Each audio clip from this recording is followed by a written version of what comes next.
Good morning and welcome back to our channel. Today we're going to talk about some of the things that have arrived, things that we packed in the UK and just the whole process really. Starting with the paperwork. Now you wouldn't believe the level of paperwork that we had to fill out to bring stuff here. Everything from quantities to socks and pants to jackets, how many jackets we have, and obviously living in England for all the years we have, you know, I had at least 3 or 4 jackets that I brought with me that, you know, still fit me, still look good. And they wanted me to write down the exact value of that box, which had our jackets in. Everything on the forms had old stuff as well, like CDs, vinyl. It even had an area for VHS and DVD players.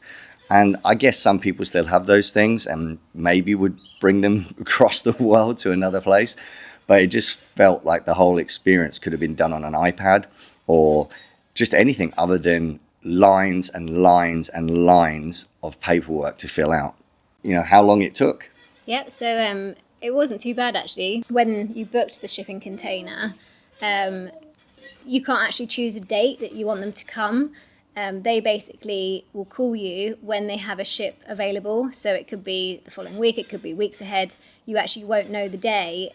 I think we found out about 36 hours before that they had an availability, and obviously they say whether you want it or not.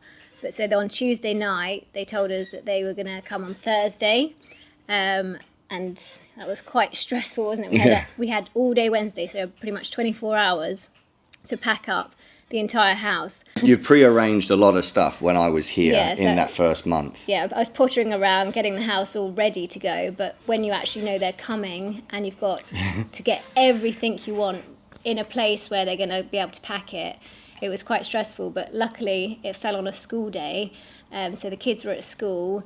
My mum came over and helped with Cruz, which was a real help. I don't think we could have done it without her, to be honest. Definitely not. Just to take him out for a walk while we were running around the house trying to think everything we need to have. So they came on Thursday morning, wasn't it? Yeah, Thursday morning. And they were really helpful. There was about 4 of them, was there? Yeah. And they literally just said, point to what you want. They built the boxes, they put it in, and then that was taken out of your hands. So it was pretty straightforward when they arrived, but then it was the panic that we're not going to fit everything in. So there was a few bits, wasn't there? Yeah. So when they came, then it obviously went on the Thursday, and I think from the date they took it from the house to the day it arrived at the house, it was 16 weeks and 3 days. Which I thought was pretty good. Yeah, it was. You know, we put up the video 4 or 5 videos or 3 videos ago, I think, where Camilla said it was coming the Monday, and I explained we got that wrong, and it was a bit of a miscommunication. But 16 weeks and 3 days wasn't too bad at all. Just in time for winter. Just in time for winter, yeah. So we were getting quite excited by our hoodies and blankets, weren't we, coming? Yeah, the mornings have been fresh lately. So it's been good to have a few extra, you know, tracksuit tops and things like that just in the morning. But as you can tell now, it's about 10:30 here, and that sun is warm, trust me. So once the stuff was, you know, in the ocean midway here, I received an email from the guys that were bringing it from Brisbane down to the Gold Coast, and they said that I needed to pay an invoice prior to it arriving on shore, which was a $300 examination fee, which I had no idea about. So that was one of the only surprises. So yeah, the $300 fee for just the exact words were quarantine examination fee. You know, none of our boxes were open. I'm not quite sure what I'm paying $300 for there, but hey ho, it was the last fee we had to pay before it arrived. We'll get into how much it all cost later on. You know, did we pack too much?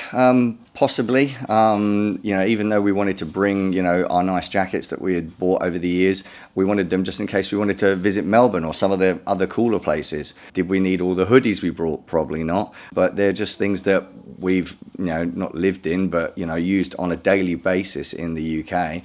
And some things are a little bit harder to let go of than others, including obviously, as you've seen in the last video, how many blankets we bought for Camilla because she loves snuggle. But yeah, we had a few people around here the other night, and we were all out here having some food for Arabella's birthday after school, and it was good to have a few blankets because it was cooler in the evening, and the kids really enjoyed snuggling out here with them. So we were obviously a little bit worried whether or not everything would arrive unbroken. We didn't bring a lot of fragile things, but the only things really that broke was the plastic containers that the clothes came in. yeah.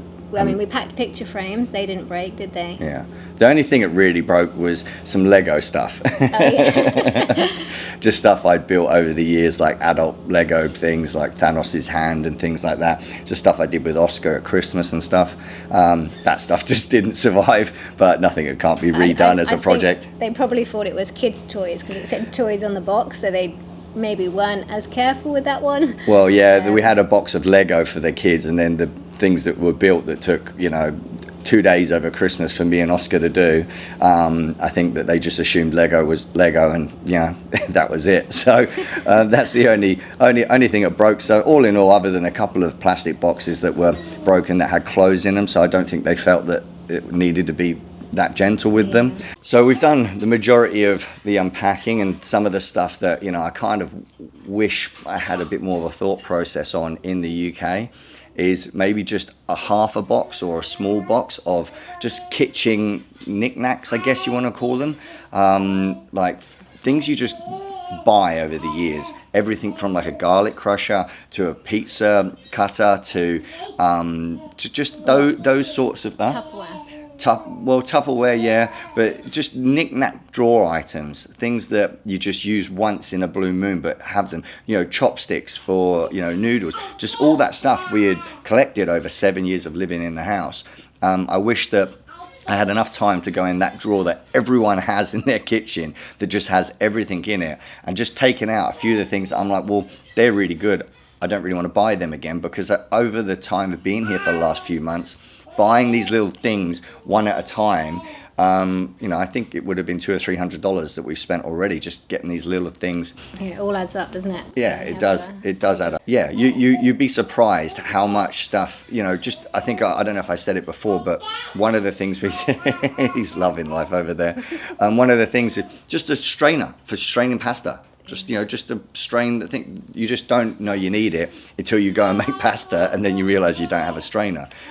Even vegetable steamer, just a little thing that we had in England that was really good. I know I can buy these again, but as I'm saying, if anyone's watching that is thinking of moving or is in the process of moving, just think about that stuff. It won't take up a lot of room. You could have a shoebox full of these sorts of items, and I just think that it's a good thing to bring, because you're just not going to think about all those things in the first few months that you need, that you thought about for 7 years prior, that I'm going to go pop out and get that today because I'm doing a noodle dish or whatever it may be. So yeah, that would be what I would say. I wish some of the stuff I wish we'd brought. People were telling us that your clothes might turn up mouldy, they might smell when they arrive after being on the ship. Luckily we haven't had any mould, touch wood, but I have got a mountain of washing to do. Obviously my clothes were in a plastic box. Mine were all in cardboard, so mine smelt very cardboardy, musty smelling, whereas Camilla's weren't too bad. They're a bit dusty, but not too bad. But we don't actually have a dryer right now. Obviously when we arrived in Australia, it was February, it was hot, so we didn't really feel the need to buy a dryer. Everything dries so quickly out here on the line, which is amazing. But now we're coming into winter, it could take maybe a day to dry, and we've got so much washing. So I've actually been going to the local laundrette. Amazing out here. So good. They're all wireless touch payments. Contactless. Yeah, contactless, that's it. And so cheap as well compared to England. So I can get a massive load done for $3. Which in England you're looking at £15, $30. So it's a huge difference. So I've really appreciated the cost of the laundrettes here. So, in saying all of what we've said, the cost, I'm sure you guys want to know how much it costs to bring all our stuff here. or what we brought here. Not all, it definitely wasn't all our stuff. So the cost was £5,400 for half a container. And I got quoted on a lot of things, so I might be wrong here, but it was either 20 foot by 10 foot, which was half of a 40-foot container. And I think that's what we ended up with, or it might have been half a 20-foot container, which would be 10 foot. I'm probably thinking it might have been the second one. It was a 10 foot by 10 feet container. Either way, the price was £5,400, so around $10,800. Was it worth it, bringing all our stuff? I think so. You know, at the end of the day, there's a few things we should have left and a few things, as you know, as we've said, we should have brought. But you can't replace things like family pictures we've had over the years, pictures of the kids we've had them growing up. Their memorabilia stuff. Yeah, just stuff that, you know, their baby clothes and things like that. My wedding dress. Yeah. Because I'm saving that for Arabella one day if she wants it. Yeah. I think the best thing we brought was probably all of stuff that Cruz is going to grow into of Oscar's. Yeah. Only this morning he was wearing Oscar's 1-year-old dressing gown. Dressing gown. Well, it's not 1 year old, but he was one when he wore it. And it was just good to have that for him this morning because it was a bit chilly. Overall, I definitely think it was worth it.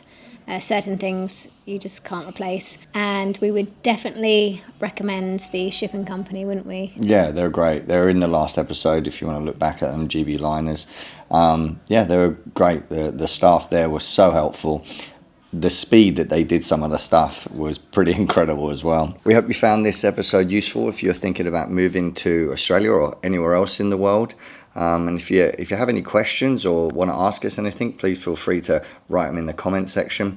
We try to get to every single one of them as fast as we can. And as always, if you could like and subscribe, it really helps the channel and helps us make more content like this. Thanks for watching, and we'll see you in the next one.